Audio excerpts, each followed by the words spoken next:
하나님의 말씀을 바른 모습으로 다시금 회복한 그런 기독교 역사 속에 있었던 그런 위대한 성인들을 저희들이 이제 종교 개혁자라고 이렇게 이야기를 하고 있습니다.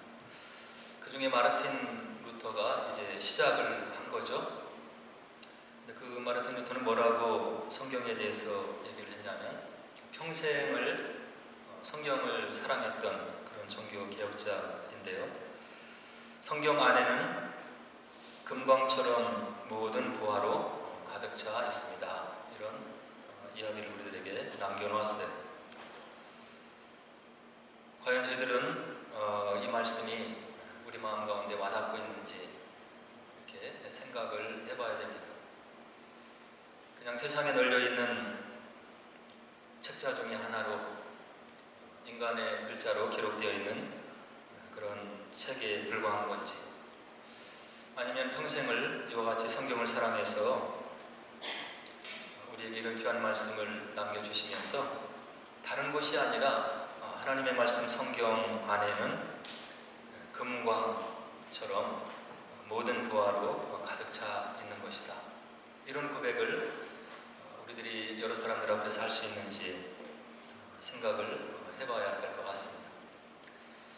하나님의 말씀 성경을 읽는 사람들에게는 유익을 가져다 주지요. 믿지 않는 사람들도, 믿음이 없는 사람들도 성경을 읽으면 이렇게 삶에 대한 지혜를 얻을 수 있다, 이렇게 이야기를 합니다.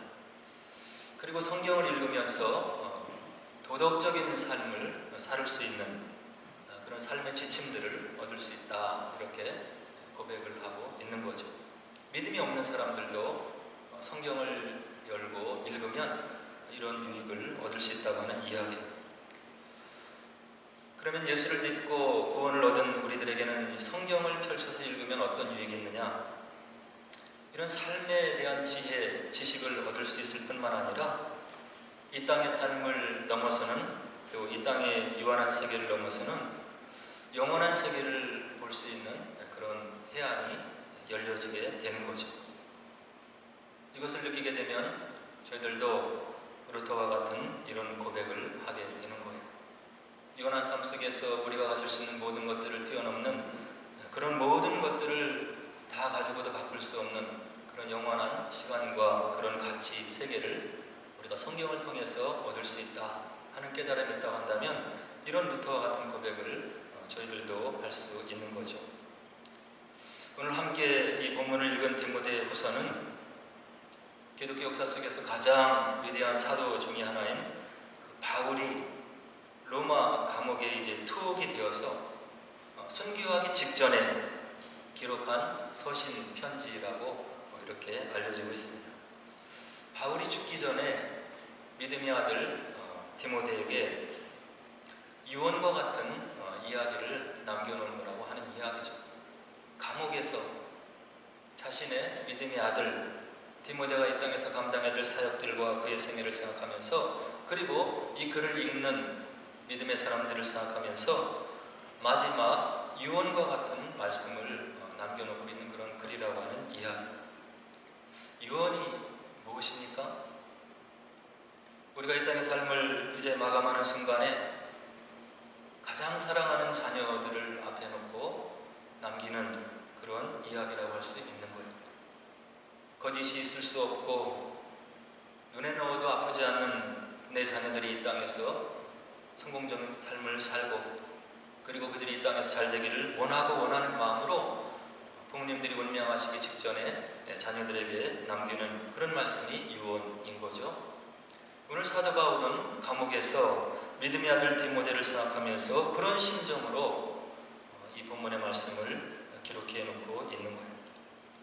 다시 말해서 이 본문의 말씀은 거짓이 아니고 진리이고, 사도 바울이 아들 디모데를 이 거친 세상에 남겨놓으면서 그 아들에게 주기를 원했던, 그런 원하고 원했던 그런 말씀임을 우리가 그의 배경을 통해서 알 수가 있는 거죠.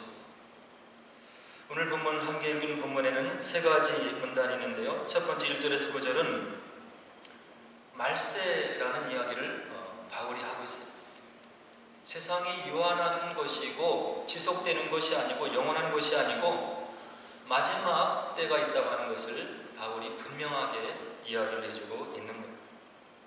마지막 때가 다가올수록 일어나는 현상들이 있는데 거짓된 교리들이 일어나게 되고, 그리고 말세가 되면 세상 사람들이 이와 같은 형태의 모습을 보일 것이라고 무려 19가지의 종류의 경우를 들어서 바울이 조목조목 말세에 일어날 수 있는 사람들의 마음의 삶의 태도에 대해서 경고를 해주고 있는 거예요. 뭐라고 얘기를 하냐면, 말세가 다가올수록 사람들이 자기를 사랑한다. 요즘에도 보면 주변의 사람들을 살피기보다는 자기 자신을 얼마나 사랑하는지, 조금이라도 젊어지기 위해서, 그리고 또 미모를 유지하기 위해서 사람들이 얼마만큼 돈을 투자하고 자기 자신을 위해서 쓰는지를 우리가 보면 바울의 말을 우리가 긍정할 수 있는 거예요. 그리고 말세가 다가올수록 사람들은 돈을 사랑한다. 돈이 많은 것을 해결해 줄 수 있기 때문에 그런 거예요.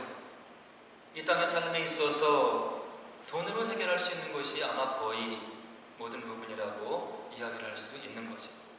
그래서 성경에는 하나님과 유일하게 비교되는 것이 있는데 만몬이라고 하는 돈을 이야기를 하고 있는 거예요. 돈이 그만큼 힘이 있고 능력이 있고 권세가 있는 거죠. 그래서 모든 사람들이 돈을 사랑한다. 돈을 벌기 위해서 올인하고 돈을 쫓아가고 돈을 가지고 누리고 돈을 벌기 위해서 모든 것을 투자하는 말세에 살아가는 사람들의 현상을 바울이 집어서 이야기를 하고 있는 겁니다. 그리고 말세를 살아가는 사람들은 자랑하고 교만하고 또 비방하는 말을 많이 하고 부모를 거역하고, 요즘 저희들이 포스트 모던이라고 이야기를 하고 있습니다. 나를 짓누르는 어떤 권위를 인정하기를 거부해요. 학교에 가도 스승들의 권위가 땅에 떨어졌고, 교육의 권위가 땅에 실추되었고, 가정에서는 부모의 말을 간섭이라고 생각하면서 들으려고 하지 않아요. 내 인생은 내가 원하는 대로, 내 마음에 느껴지는 대로, 감정이 동하는 대로 내가 살면 그것이 행복이고 이 땅의 삶을 잘 사는 것이지 무슨 부모님의 권위 그리고 조언이 필요한가, 이런 마음들이 우리 젊은이들 사이에 있다고 한다는 이야기. 학교의 공교육의 권위가 무너져 버린 거예요. 감사하지 아니하며, 거룩하지 아니하며, 무정하고, 원통함을 풀지 아니하고, 모함하고, 절제하지 못하고, 사납고, 선한 것을 좋아하지 아니하고, 배신하고, 조급하고, 자만하고, 쾌락을 사랑하기를 하나님이 사랑하는 것보다 더 사랑한다. 사람들이 쾌락을 쫓아간다고 사도 바울이 말세의 징조로 이야기를 해주고 있는 것. 우리들 주변에 돌아가는 모든 것을 보면 바울의 진단이 거짓이 아님을 우리가 느낄 수가 있는 것. 그리고 마지막 심각한 문제가 있는데, 경건의 모양은 있으나 경건의 능력은 부인하는 자들이 판을 칠 거다 하는 이야기. 경건의 모양은 경건의 모양을 인정을 해. 그러나 경건의 능력을 부인하는 사람들이 있다고 하는 이야기. 예배에 와서 주님 앞에 예배를 드리고 시간을 드리고 우리의 삶을 드리지만 그 마음속에 정말로 살아계신 하나님을 인정하고 그분의 권능을 우리가 인정하고 겸손한 마음으로 경건의 능력을 회복해서 살아가고 있느냐 하고 물었을 때 거기에 퀘스천 마크가 붙을 수 있다고 한다는 이야기. 교회의 많은 직분이 계급화되었고 그 직분을 따기 위해서 세속적인 방법으로 노력을 하고, 그리고 그 권세를 교회 안에서 누리려고 하는 그런 모습들이 경건의 능력을 잃은 그런 모습들인 거예요. 이런 현상들이 마구 교회 안에서도 우리의 신앙생활에서도 일어날 수 있음을 사도 바울이 이야기를 해주고 있는 거예요. 그래서 이와 같이 19가지의 말세에 일어날 수 있는 여러 가지 현상들을 사도 바울이 우리들에게 경고의 말씀을 주면서 방법을 알려주시는데, 그와 같은 현상을 보이는 사람들이 있으면 이 같은 자들에게서 내가 돌아서라. 이것을 분별할 수 있는 마음과 영안과 해안이 필요하고, 이와 같은 현상을 쫓아가는 사람이 있으면 그와 같은 사람에서 너희들이 돌아서라. 이렇게 바울이 우리의 신앙과 영적인 유익을 위해서 5절의 권면을 해주시고 있는 거예요. 그리고 이제 10절로 13절에 보니까 말세가 다가올수록 믿는 자들에게 박해하는 현상들이 일어날 것을 이야기를 해주고 있습니다. 박해의 현장, 신앙생활을 온전히 할 수 없게 하는 그런 현상과 정황이 있는 그런 삶이 될 때 우리가 어떤 삶을 살아야 되느냐? 바울은 더욱더 경건한 삶을 살도록 노력해야 된다고 분명히 힘을 주어서 이야기를 해주고 있는 거예요. 그러면서 자신의 삶을 먼저 이야기를 해주고 있습니다. 내가 오래 참는 삶을 살았다. 주님 보시기에 합당한 믿음의 삶을 살기 위해서 내가 오래 참는 그런 삶을 살았다. 하나님의 뜻을 우리가 그때그때 알 수 있고 분별할 수 있고, 하나님의 영이 우리들에게 모든 것을 알려주면 이런 고민의 삶을 살지 않을 수 있는 거죠. 하나님께서 이렇게 인도하시기도 하시지만 하나님께서 우리에게 원하시는 것은 문제 가운데 살아가는 우리의 삶을 허락하셨다고 하나님의 말씀이 우리들에게 이야기를 해주고 있는 거예요. 왜 그렇습니까? 믿음을 갖는 사람들, 구원의 확신을 가진 사람들이 문제없는 삶을 사는 것이 아니고 이 땅의 삶을 살 때 문제 있는 삶을 살아갈 수 있다고 우리들에게 말씀이 이야기를 해주고 있는 거예요. 문제를 겪으면서 우리의 내면의 사람이 성장할 수 있기 때문에 그런 거예요. 고난을 통과하면서 예수 그리스도의 장성한 분량에 이르기까지 우리의 인격이 자랄 수 있는 그런 교육의 시간이 되기 때문에 문제 가운데 우리를 있게 하시고, 하나님께서 우리가 감당할 수 있는 문제들을 주시고, 감당할 수 없을 때는 우리의 기도를 통해서 피할 길을 주시겠다고 하나님께서 약속의 말씀으로 우리들에게 주시고 있는 것. 사도 바울도 그런 문제 가운데 살았음을 오래 참았다고 이야기하면서 고백하고 있는 것. 그리고 사도 바울은 위대한 사도였고 셋째 하늘까지 올라갔던 엄청난 은혜를 체험했던 그런 사도이지만 박해를 받았다고 고백하고 있습니다. 내가 박해를 받았다. 그리고 고난이 있었다고 고백하고 있는 거예요. 그리고 안디옥과 이고니온과 루스드라에서 당한 여러 어려움들이 있었고 내가 박해를 받았다.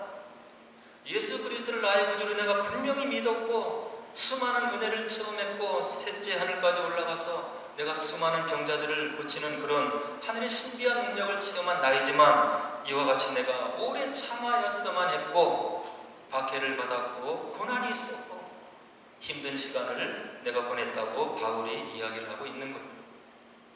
그러면서 믿음의 고백을 하기를 11절에 주께서 이 모든 것 가운데서 나를 건지셨느니라. 환난이 있었고 어려움이 있었고 마음의 고통이 있었고 번민의 시간이 있었지만 주께서 이 모든 환난의 가운데서 나를 건지셨다고 바울이 믿음의 고백을 감옥에서 아들 디모데에게 들려주고 있는 것. 우리는 이 주님을 믿어야 되는 것. 그리고 바울과 같이 오래 참을 수 있는 그런 믿음의 어떤 실력이 우리 가운데 있어야 되는 것. 그리고 13절에 바울이 더 엄청난 이야기를 하는데 우리 주변에 악한 사람들과 속이는 자들이 있는데 이들이 앞으로 더욱 악하여져서 우리를 더욱 속이기도 하고 또 그들 자신도 속기도 할 거라고 이야기를 해주고 있는 것. 주변에 있는 우리들의 생각하기에 악한 사람들, 우리를 모해하는 사람들, 어렵게 하는 사람들이 앞으로 더욱 악해질 거라고 사도 바울이 13절에서 우리들에게 이야기를 해주고 있는 거예요. 그리고 12절에서 또 분명하게 우리에게 교훈을 주시는데 그리스도 안에서 경건하게 살고자 하는 자들 박해를 받을 것이다. 박해를 받는 것이 당연한 것이라고 하는 것을 사도 바울이 12절에서 이야기를 해주고 있는 거예요. 경건하게 살고자 하고 주님의 뜻 가운데 살고자 하고 그리고 주님의 말씀 가운데 살고자 하는 것이 우리들에게 결코 쉽지 않은 시간들임을 사도 바울이 이야기를 해주면서, 그렇지만 나를 그 모든 어려움 가운데서 구원해 주신 그 주님께서 경건하게 살고자 하는 너희들도 구원해 주실 것이다.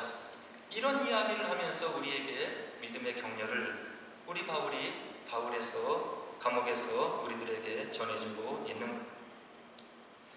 그리고 나서 이런 믿음을 지키기 위해서 우리에게 꼭 필요한 것이 있는데 14절로 17절에 바로 우리에게 권면과 하나님 말씀에 대한 확신을 우리에게 주시는데, 하나님의 자녀로서 이런 말세를 살아가기 위해서 우리에게 지침을 주시는데, 디모데에게 뭐라고 14절에 이야기를 해주냐면, 내가 배우고 확신한 일에 거하라. 내가 어려서부터 성경을 배웠지 않느냐? 성경이 무엇이라고 얘기하느냐? 내가 어려서부터 배우고 익힌 그 확신한 말씀 가운데 내가 분명하게 서 있었으면 좋겠다. 그러면서 16절에 얘기하기를, 하나님의 말씀은 인간이 단순히 기록한 그런 서적의 그런 불과한 책이 아니라 하나님의 감동으로 된 말씀이기 때문에 하나님의 능력과 역사가 거기에 있는 것이고, 이 말씀을 믿는 자들에게 하나님의 능력이 그대로 임할 것이라고 하는 사도 바울의 간곡한 당부의 말씀이 아들 디모데에게 지금 주어지고 있는 것. 15절에 능히 너로 하여금 그리스도 예수 안에 있는 믿음으로 말미암아 구원에 이르는 지혜가 있게 해줄 것이다. 16절에 교훈과 책망과 바르게 함과 의로 교육하기에 유익한 말씀이 바로 하나님의 말씀이다. 17절에 하나님의 사람으로 온전하게 해주시는 말씀이 바로 하나님의 말씀이고, 모든 선한 일을 행할 능력을 갖추게 해주시는 것이 바로 하나 살아계신 하나님의 말씀임을 바로 사도 바울이 감옥에서 아들 디모데에게 전해주면서, 이 환난의 때, 어려움의 때 말세를 살아가는 내가 승리할 수 있는 비결이 있는데, 하나님 말씀을 붙잡고 배우고 확신한 일에 서서 내가 살아갔으면 좋겠다. 너에게 맡겨지는 사역을 말씀에 기반해서 감당해 나갔으면 좋겠다고 아들 디모데를 극진히 사랑하는 마음으로 죽음을 목전에 두고 사도 바울이 이런 이야기를 해주고 있는 것. 그렇다고 한다면 저희들도 우리의 믿음을 지키고 하나님이 원하시는 이런 믿음의 삶을 살기 위해서 하나님 말씀을 가까이 해야 되는 것.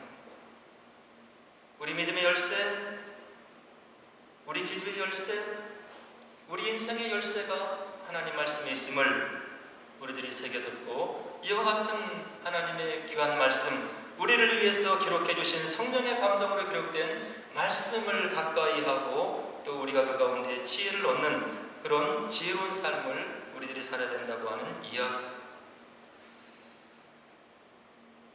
요즘에 사람들이 살기 좋으니까 사람들이 음식을 많이 먹고 비만으로 고민하는 사람들이 세상에 많이 있는 것 같아요. 그래서 제가 기록을 보니까 세계 비만 재단의 경고가 나와 있는 그런 글을 한번 읽은 적이 있는데요. 이와 같은 보고서를 우리들에게 전해주고 있어요. 앞으로 10년 후 약 2035년 정도가 되면 지구에 이와 같은 음식 공급이 풍성해져서 지구인의 절반 이상이 비만이 될 것이라고 예고를 하고 있는 거예요.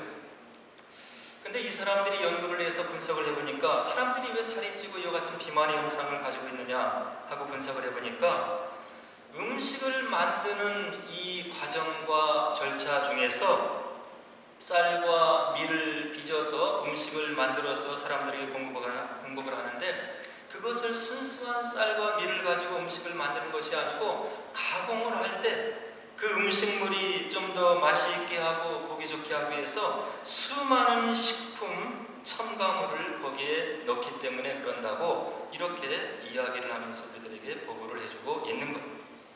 음식을 만드는 사업가들이 이익을 위해서 가공을 하면서 수많은 그 첨가물을 넣게 되는데 무려 300여 가지 이상의 첨가물이 들어간다고 보고서가 우리들에게 전해주고 있는 거예요.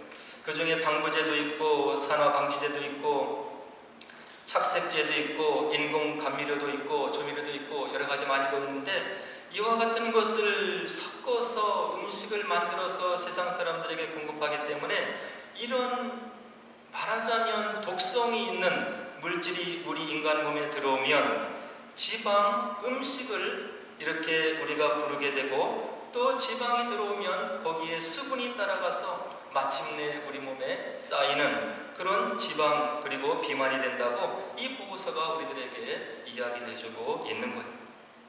다시 말해서 우리가 건강하게 살기 위해서는 좋은 음식을 가려서 먹어야 된다고 하는 것을 이런 보고서가 우리들에게 간접적으로 이야기를 해주고 있는 거예요. 육신의 몸도 건강한 몸을 유지하기 위해서 좋은 음식을 가려 먹어야 되는 거예요. 우리 주변도 마찬가지. 우리의 영을 살리고 우리의 영을 건강하게 하고 하나님께 좀 더 가까이 나가게 하고 그리고 성령 가운데 머물게 하고 우리가 문제가 있을 때 하나님께 돌아가게 하는 그런 영의 말씀을 우리가 먹어야 되는데 우리 주변에 영의 말씀이 지금 넘쳐나고 있는 거예요. 수많은 책자들, 수많은 영상들 그리고 수많은 가르침들이 우리 주변에 바로 널려져 있지만 그 가운데 정말로 진리의 말씀이 있는 것이고 우리의 영혼을 살찌게 하는 말씀이 있는 것이고 그리고 우리가 분별해서 받아들여야 되는 그런 영적인 지혜가 필요한 때가 바로 오늘 우리가 살아가는 이 세대라고 하는 이야기.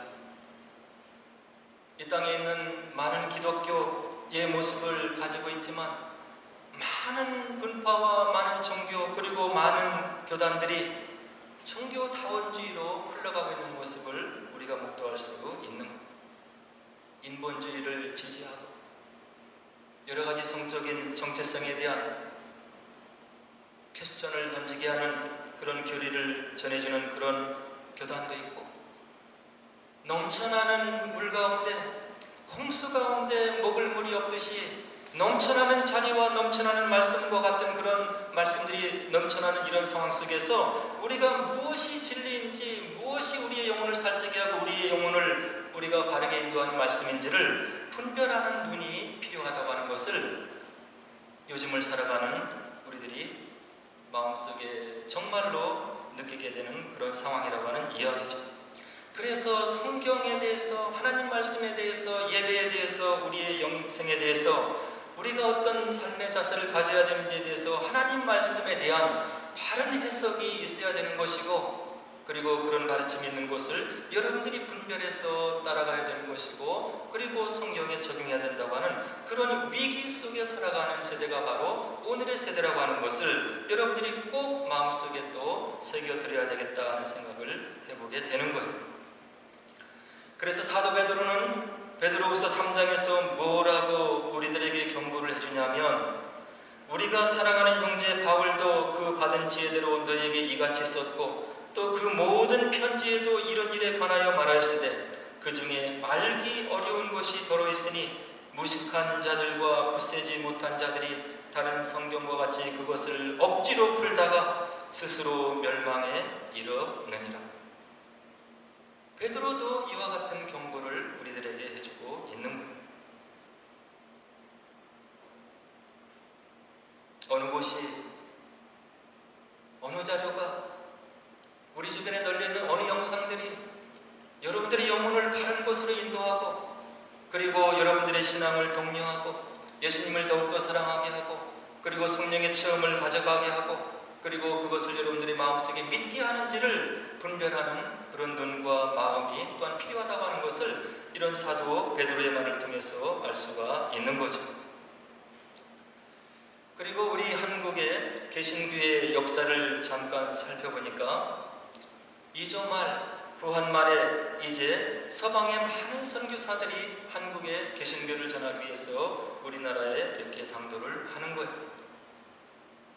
많은 선교사들이 와서 보니까 한국의 기독교를 이렇게 보면서 뭐라고 정의를 해줬냐면 한국의 기독교 우미 트고 싹이 트고 지금 자라고 있는 기독교를 보니까 성경 기독교라고 우리가 명명을 할 수 있겠다 이런 이야기를 해주고 있는 거예요.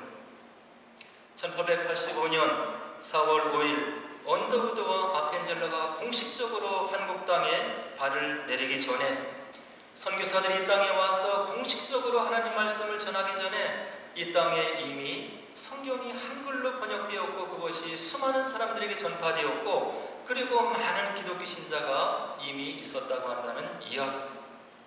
존 로스, 그리고 김청송, 서상윤, 이와 같은 우리 개신교 초기에 수많은 사람들이 성경을 번역하고 그것을 나누고 주변의 사람들에게 전도하고 하나님 말씀이 무엇인지를 선교사들이 공식적으로 한국에 들어와서 선교를 하고 말씀을 전하기 전에 한국에 이런 일들이 말씀이 전파되었다고 하는 것을 바로 우리 개신교 기독교 역사가 우리들에게 전해주고 있는 거예요.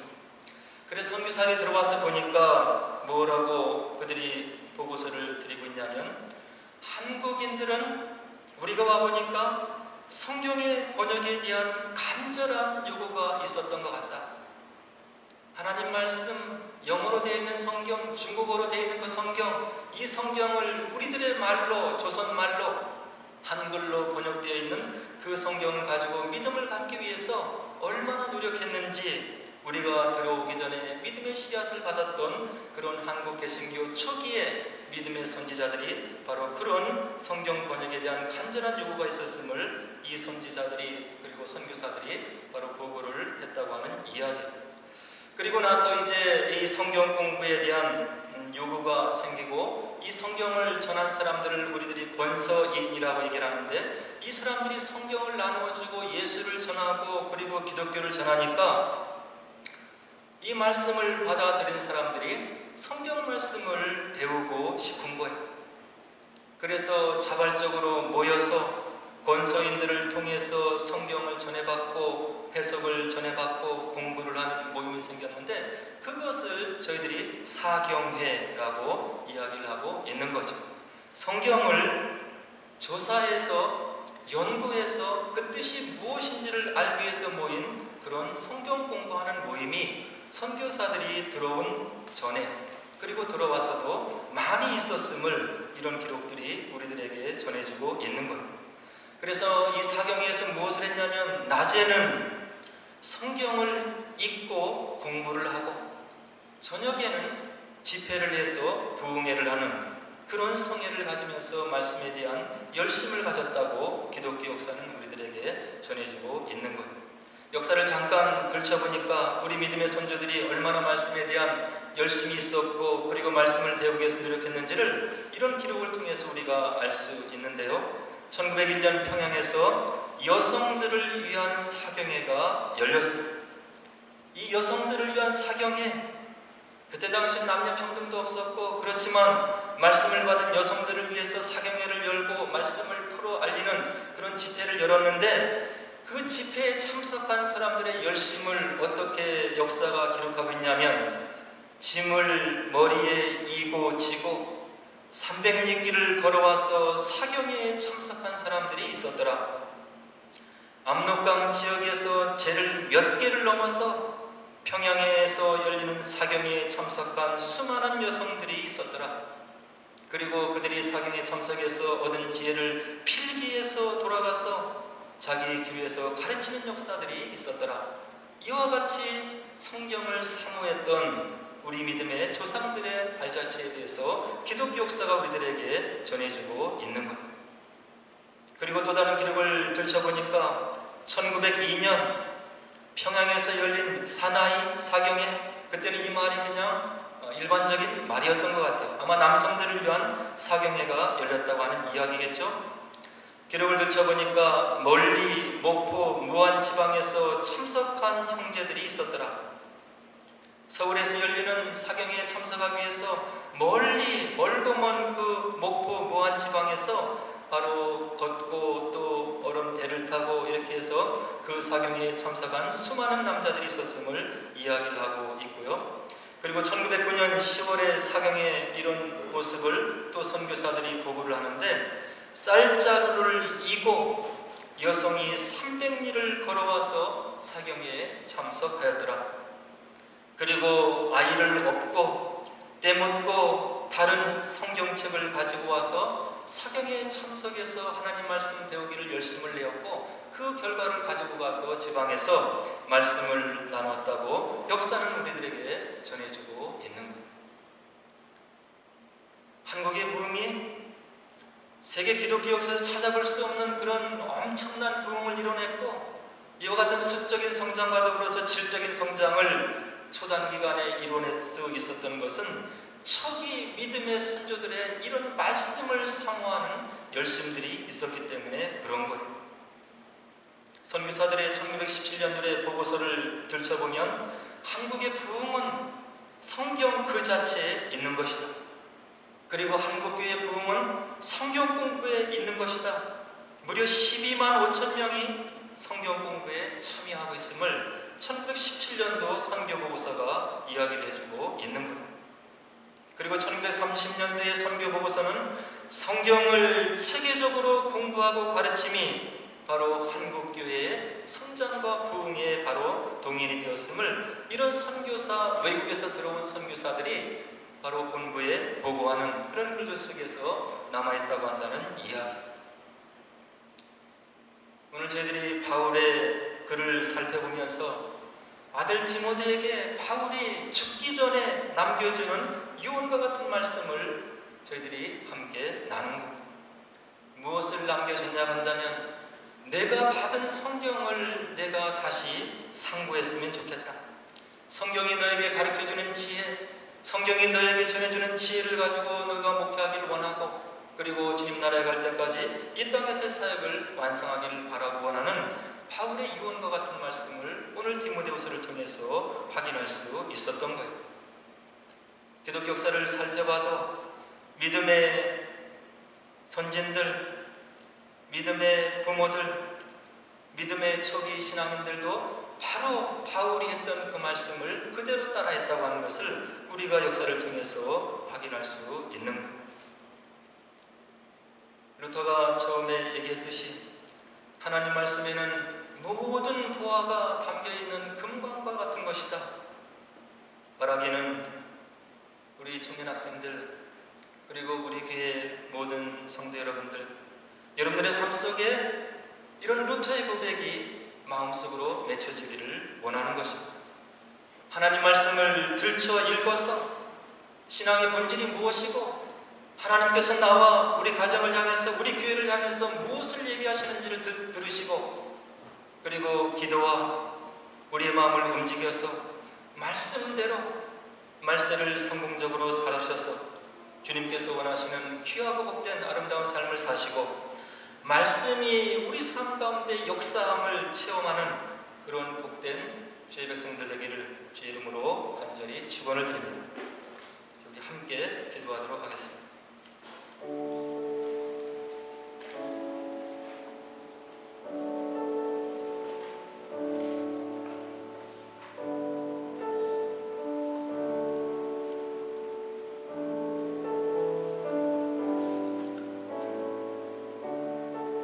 하나님께 사랑을 고백했던